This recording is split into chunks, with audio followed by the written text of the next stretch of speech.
I, 24-year-old female, and my now husband, 26-year-old male, wanted to have a very small wedding that only consisted of our immediate family and best friends. Our small wedding of 8 guests, excluding our parents, happened in my apartment living room, to save for a house in Europe. I made sure to keep my wedding a secret because I didn't want the stress of handling other people's reactions, since the usual wedding in my circle is extravagant and at the roof of a skyscraper or high-end resort hotel. I went to the same school, from elementary to high school, and the mothers of our batch made a friend group and still socialize to this day. I didn't really keep it hidden from my mom that I was bullied by a great number of students in our batch for most of my years there. So my mom understands how I would prefer to keep the wedding very small instead of being selective and hurting someone's ego.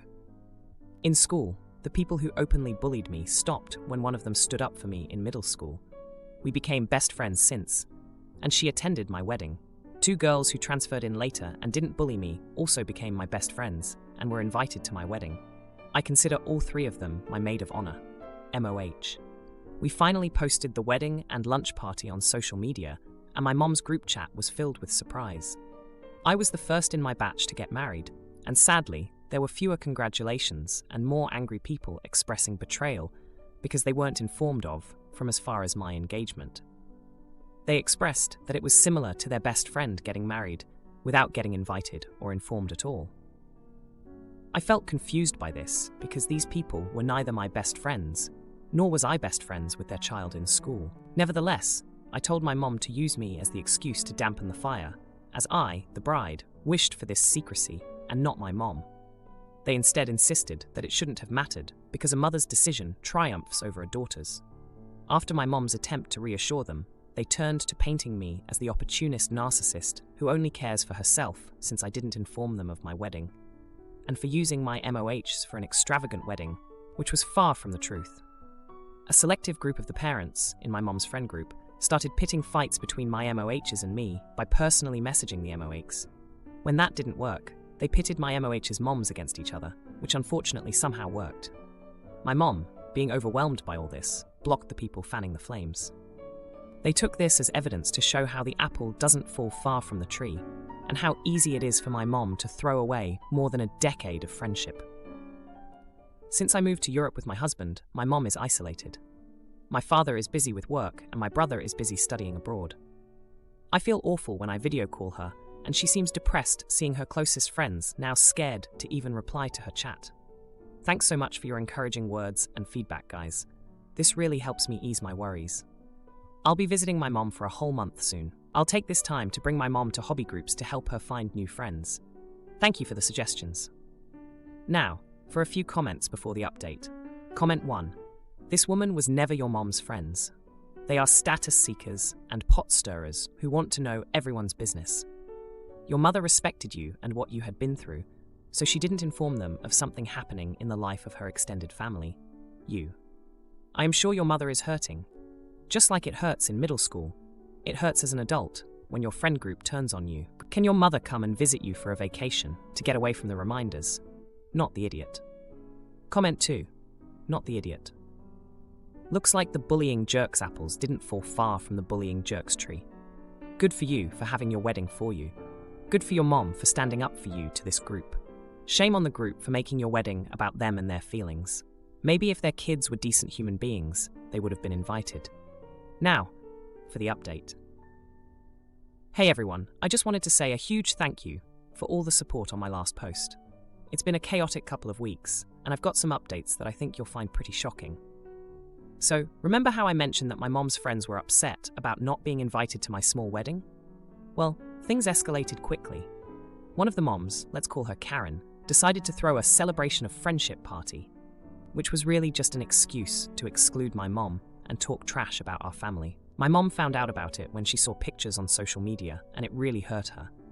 But here's where it gets crazy. Karen's daughter, who was one of the bullies from my school days, got engaged. And guess what? She's planning a huge wedding, the kind that I specifically avoided. The irony is that she's inviting everyone from our old school batch, except for my 3 MOHs and me. It's like she's trying to show off and make a point. Now, onto my MOHs. They've been my rock through all of this, but the other parents have been trying to turn them against me. They've been spreading rumors that I'm using my MOHs for their connections and money, which is ridiculous because our wedding was so low-key. It's been tough on them too, because their moms are getting dragged into this drama. One of my MOHs, who stood up for me back in middle school, confronted Karen at a local coffee shop. She told Karen off for being so petty and causing so much unnecessary drama. Karen was taken aback and ended up spilling her coffee all over herself in the commotion. It was a scene straight out of a movie, and people in the shop couldn't help but stare. But here's the jaw-dropping part. Karen's daughter's fiancé reached out to me. He confessed that he's having second thoughts about the wedding because of all the drama and the way his future wife is acting. He said he admired the way my husband and I handled our wedding and wished they could do something similar. I was floored. I never expected him to come to me, of all people, for advice. In the midst of all this, my mom has been trying to stay strong. She's been going to hobby groups, like I mentioned before, and she's actually starting to make some new friends. It's been a slow process, but she's finding people who appreciate her for who she is, not for the drama they can stir up. Now, for the subtle twist of karma, Karen's daughter's wedding is coming up, and there's been a lot of talk about how extravagant it's going to be. But here's the thing. The venue they booked double-booked their date with a bigger, more high-profile event. They were forced to reschedule to a less desirable date, and now a lot of their guests can't make it. It's like the universe is saying that all the show-off behavior and nastiness just isn't worth it. As for my mom, she's starting to see who her real friends are. And my MOHs? They're closer to me than ever. We've all been through so much together, and these ridiculous attempts to break us apart have only made our bond stronger. I'm still in Europe with my husband, and we're happier than ever. We're building our life together, just like we planned, away from all the pettiness and drama. It's been a tough road, but seeing karma work its magic in such a subtle way has been a small comfort in all of this chaos. My stepbrother's bags hit the floor, and he expected a hero's welcome, but I wasn't playing host. He left, and the silence whispered of twisted fate. My 21-year-old stepbrother Joseph is home from college. Originally, his plan was to stay with us for a night, and then stay with his friend for most of the break, except for Christmas Eve and Christmas. Joseph helped his dad replace a second-story window on our house the other day and fell, got a concussion, and broke his elbow. He had a quick surgery to put in some pins or whatever. My mom asked me to clear out my second room, his old room, since he would be staying a little longer than planned. I cleared off the bed and then went to visit with my friend. When our parents got back with Joseph, they got mad that the room wasn't in good enough conditions for his high standards, I guess. I came back and cleaned up more of the room. Yesterday, he just laid around in the room all day, and to my knowledge, didn't need much. My stepdad had to work, and my mom had to leave for a couple of hours to pick up my grandparents from the airport and take them home. They told me to watch after Joseph, as if he's a child. When they left, I peeked into his room and he was asleep. I went to go see my friend again. I left his meds, a cup of water, and a note saying where I was and to call me if he needed anything. Otherwise, I'd be back a little later. I meant to only be gone for an hour or so. But you know what happens when friends get to talking and catching up. Plus, this was going to be the last time I'd get to see her because she's going out of town with her family for 2 weeks, then back to school, and our first visit already got interrupted. Well, to my surprise, my mom brought my grandparents back to the house so they could eat a quick dinner before driving them the rest of the way to their house. She called me upset and told me to get home. Later, when she got back again and Joseph's dad got home, they lectured me about trust and irresponsibility, going so far as to say I was a selfish brat for leaving when they told me not to. My argument back was that Joseph slept through everything and was fine. Besides that, while yes, I get he's hurt, he's a grown-butt adult and can take care of himself, and he could have called me if he needed something. I wasn't far away, and they didn't even tell me not to leave. They just said to watch after him. That doesn't require me to hover by his bedside for hours. A day later, and my mom has come around, but my stepdad is still angry. He made the decision to take a sick day today so he could stay home, but now he's blaming me for that, even though it was his choice. I told him he didn't have to because I didn't have any plans, but all he says is, that's not the point. Am I the idiot, or who is the AH? ETA. I'm an AH, and am not empathetic. I'm just not. That said, I did apologize. I also made it known that I don't feel I should be made to take care of him. He's not my brother, so I don't feel like I have to help him in the bathroom or anything. That's just wrong. Anyway, they agreed to not put that on me anymore. Now, for a few comments before the update. Comment 1. You're the idiot. You should look up what a concussion does to someone. You were being very selfish. He's on medication, has a concussion, and a broken arm. You were only thinking about yourself. Also, don't expect too much if you ever need any help, because according to your logic, you're a checks notes, grown-ass adult. If you ask, then you are creating a double standard by your own hand. I'm willing to bet that they're going to throw it in your face, and you can do nothing about it, because here you are championing it. Comment 2. A concussion that major could have complications where he wouldn't be able to call. So yeah, you're kind of the jerk here. You should have had your friend come over to the house if you wanted to see them that bad. Now, for the update. Hey everyone, thanks for all the comments on my last post. It's been a wild week, and I've got quite the update for you all. So, after the whole incident with Joseph and my parents, things took an unexpected turn. Joseph and I have never been close, but with him being stuck at home due to his injuries, we were forced to interact more. I thought it would be awkward, but it was surprisingly not. He started opening up about college life, his friends, and even his recent breakup, which I had no clue about. Turns out, his girlfriend cheated on him with his roommate, and that's why he was planning to stay with his friend over the break instead of heading straight home. As for me, I was still feeling the heat from my stepdad, but my mom was trying to play peacemaker. She suggested that Joseph and I spend some time together, hoping it would smooth things over. I wasn't thrilled, but I agreed. One evening, we ended up watching a movie in his room since he couldn't move around much. It was actually kind of nice, and we shared a few laughs. But then, things got steamy. Out of nowhere, Joseph leaned in and kissed me. I was shocked, to say the least. It was a moment of weakness for both of us, I guess. He was vulnerable, and I was there. It shouldn't have happened, but it did. The next morning, the air was thick with regret. We both knew it was a mistake, but we couldn't take it back. The heartbreak came when Joseph's ex-girlfriend called him out of the blue. She wanted to talk and possibly reconcile. I overheard the conversation, and the pain in his voice was clear. He still loved her, despite everything. It was a punch in the gut for me, even though I knew our kiss meant nothing. I felt used and foolish for letting my guard down. To make matters worse, my stepdad walked in on us having a heated argument about the kiss and the phone call. He was furious, accusing us of being irresponsible and disrespectful. The confrontation was intense, with accusations flying and old resentments resurfacing. Joseph tried to defend me, saying it was his fault, but my stepdad wouldn't hear it. The tension in the house reached a boiling point. My stepdad was now giving both of us the cold shoulder, and my mom was caught in the middle, trying to keep the peace. I was angry at Joseph for putting me in this position, and at myself for not keeping my distance. In the midst of all this, Joseph's friend, the one he was supposed to stay with, showed up. He had heard about the accident and wanted to check in. Seeing him brought back memories for Joseph of the life he had before the break, before the injury, and before the kiss. They spent hours talking, and I could tell Joseph was longing to go back to that life, away from the mess we'd created. As the week came to a close, Joseph's condition improved, and he started making plans to leave. He apologized for everything, saying he never meant to hurt me or cause more drama.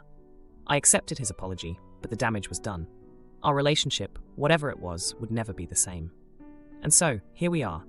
Joseph is packing up to go stay with his friend, my stepdad is still angry, and I'm left feeling like I'm to blame for everything. It's been a journey of emotions, and I'm just trying to find some normalcy again. Husband's ex tries to wreck our peace, so we ditch her for Disneyland. She plays the victim, but the twist hits her like a ton of bricks. My husband, Tim, 34 years old, and I, 33 years old, have been married for 3 years. Tim has a daughter, Lucy, 13 years old, from a one-night stand. Both Tim and Lucy's mother, Deborah, were teenagers when Lucy was born. Deborah wanted nothing to do with Lucy and disappeared, so Tim had full custody and had been raising Lucy as a single dad when we met. I have been in Lucy's life since she was 6 and consider her my own. A couple of years ago, Deborah suddenly appeared back in our lives and contacted Tim, wanting to meet with Lucy. Deborah was a drug addict. I'm not sure if she still is, but I wouldn't be surprised, and generally not a great person for a kid to be around. However, Tim would allow Lucy to see Deborah once in a while. Lucy seems like she's just going through the motions with finally having her mother in her life. She doesn't particularly seem excited or upset. She just does as she is told. Deborah also has a boyfriend named Don. Recently, After Lucy came back home from dinner with Deborah and Don, she mentioned to Tim and me that she found Don very weird. He didn't explicitly say or do anything to Lucy, but she felt uncomfortable being around him. A few days ago, Tim had to unexpectedly go on a work trip to another country where he will be completely unavailable for 3 days. He won't have any type of service to communicate with us. That trip also happens to coincide with the time Tim and Deborah agreed that Lucy can spend a night at Deborah's. So I was the one dropping Lucy off at Deborah's, and when we got there, we saw Don sitting on the front porch, staring out at our car.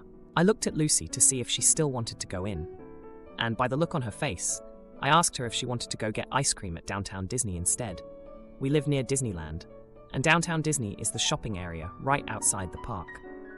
She immediately said yes, so I got out of the car and told Deborah that Lucy doesn't want to do dinner anymore, and I'm taking her to Downtown Disney for ice cream. Deborah started screaming at me, saying I am a nobody trying to bribe her daughter with ice cream so she doesn't want to spend dinner with her own mother anymore. I told her Lucy doesn't want to go in, and I won't force her. Deborah responded that Tim had agreed to Lucy spending the night at her place, and the matter is between her and Tim. She said I shouldn't be involved or make decisions because I am not Lucy's mother. That made me really mad. So I hopped back in my car and drove Lucy to Downtown Disney. We actually ended up going to Disneyland as well for the rest of the day. Deborah has been spamming my phone, calling me all sorts of names for not forcing Lucy to spend the night at her place, and Tim is still unavailable and can't be reached for a comment. I genuinely don't think I was being a jerk, but I need some second opinions. Now, for a few comments before the update. Comment 1. Not the idiot.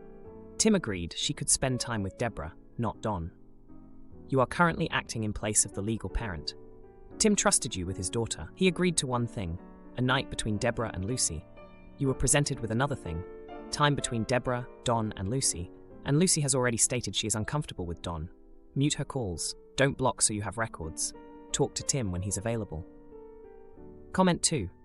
Not the idiot. Lucy is 13, not 3, so I'm doubtful the ice cream is what swayed Lucy not to stay. If you would have said, do you want to go home, Lucy would have jumped on that too. The guy gave her the creeps, and Biomom doesn't seem to care. Personally, if Deborah cares that much about seeing her daughter, she can go to court and get the rights, especially since Lucy doesn't seem to want to go. Now for the update. Hey everyone, thanks for all the comments on my last post. I really appreciated the support and advice. A lot has happened in the past 2 weeks, and I thought I'd give you all an update. After the Disneyland incident, things escalated quickly. Deborah kept bombarding me with angry messages, but I stood my ground.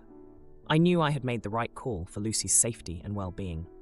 When Tim finally got back from his trip, I filled him in on everything that had happened. He was furious at Deborah for her behavior and worried about Lucy feeling uncomfortable around Don.